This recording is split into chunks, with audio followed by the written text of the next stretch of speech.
નમસ્તે મિત્રો, આજે હું વાત કરવા જઈ રહ્યો છું ખેડૂત અને હિના સાથે બનેલી ઘટના. ગુજરાતના એક લીલાછમ ગામમાં એક યુવાન ખેડૂત રહેતો હતો. નામ અજય. ઉંમર માત્ર 25 વર્ષની, પણ મહેનત, સાદગી અને સ્વાભિમાનથી ભરેલો. એના ખેતરમાં કપાસ, ઘઉં, મગફળી બધું જ ફળતું હતું. અજયનો સ્વભાવ શાંત, લાગણીશીલ અને મદદરૂપ. ગામના લોકો તેને ઇજ્જતથી અજયભાઈ કહેતા. એના ઘરમાં વૃદ્ધ પિતા અને માતા હતા. એક દિવસ ગામના ખેતરોમાં એક યુવતી આવી. નામ હિના. હિના નજીકના ગામની હતી.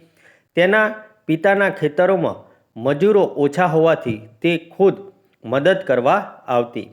પરંતુ હિનાની આંખોમાં સપના હતા. એક દિવસ પોતાનો નાનો બિઝનેસ ખોલવાનો.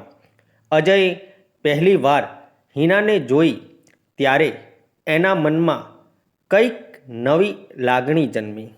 હિનાના ચહેરા પર મીઠું હાસ્ય અને કામમાં ચપળતા બધું જ તેને આકર્ષતું હતું. અજય પોતાના ખેતરમાં સિંચાઈ કરી રહ્યો હતો. હિના નજીકમાં ઘાસ ઉપાડી રહી હતી. અજયે મીઠું બોલ્યો, "તમે નવા છો ને અહીં?"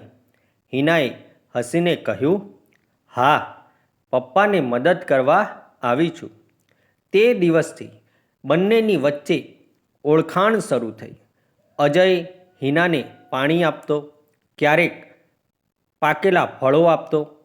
હિના પણ અજય સાથે ખેતરના કામ વિશે પૂછતી. સમય સાથે હિનાનો અજય પર વિશ્વાસ વધ્યો. અજય હિનાની મહેનત જોઈને પ્રભાવિત થયો. તે વિચારે, આવી છોકરી જો જીવનસાથી બને તો જીવન કેટલું સુંદર બને. એક દિવસ વરસાદી માહોલ હતો. ખેતરમાં બધા મજૂરો છૂટા થઈ ગયા. માત્ર હિના અને અજય જ બાકી રહ્યા. અજયે કહ્યું, "હિના, તું ભીંજાઈ જશે. આવ, છાપરામાં ઊભી થા." બંને એક નાના છાપરામાં ઊભા રહ્યા. બહાર વરસાદ, અંદર મીઠી શાંતિ. હિના શરમાઈને હળવે હસતી હતી. અજય પણ મીઠું સ્મિત આપતો હતો. અજયને એક દિવસ હિંમત કરી ખેતરની કિનારે હિનાને બોલાવી.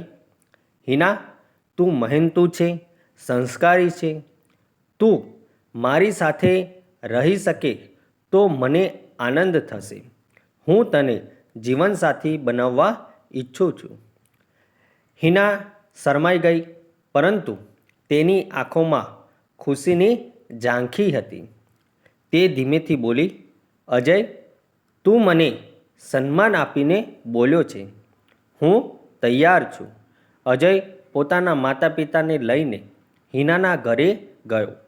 બંને પરિવાર વચ્ચે વાત થઈ. હિનાના માતા પિતાએ અજયનો સ્વભાવ જોઈને ખુશીથી હા પાડી. ગામમાં થોડા મહિનામાં જ અજય અને હિનાના લગ્ન થઈ ગયા. હવે હિના અજયના ખેતરોમાં સાથે કામ કરતી. બંને સાથે મળીને મહેનત કરીને ખેતરોને લીલાછમ રાખતા.